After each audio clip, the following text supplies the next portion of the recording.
এই মাসের 10 তারিখে মাননীয় মহকুমা শাসক বিভিন্ন বাজারের যে কমিটি আছে কমিটির সঙ্গে একটা মিটিং করেছিলেন। সেখানে আমরা একটা প্ল্যান চক আউট করেছি যে মার্কেট ইন্টারভেনশনের জন্য। সেই প্ল্যান মোতাবেক আমরা ফুড খাদ্য দপ্তর, আবগারি দপ্তর, legal metrology, state pollution control board এবং আপনার food safety department from health এবং যে স্টেট ট্যাক্স সবাইকে নিয়ে আমরা একটা যৌথ অভিযান করি।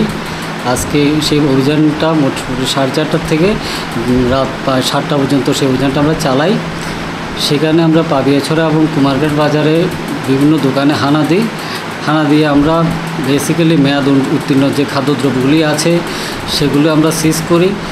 Single use plastic bag, poly bag সেটা আমরা প্রায় 15 কেজি মতো সিজ করি।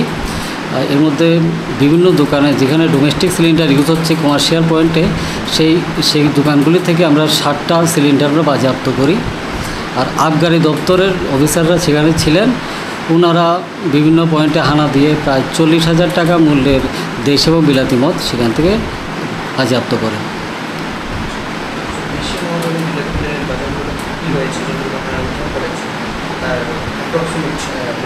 সেখানে না, লিকারের দামটা 40,000, ফরেন এবং কান্ট্রি লিকার মিলে 40,000 টাকা দামের আমরা মদ সিজ করেছি।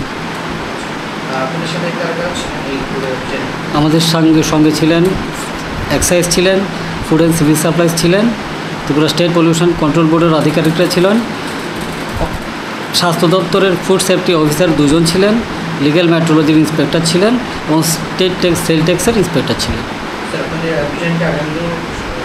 হ্যাঁ, এই ধরনের অভিযানগুলি কুমারঘাট মহকুমার বিভিন্ন বাজারে চলতে থাকবে। আমি শুভঙ্কর সেন, ডিসিএম কুমারঘাট।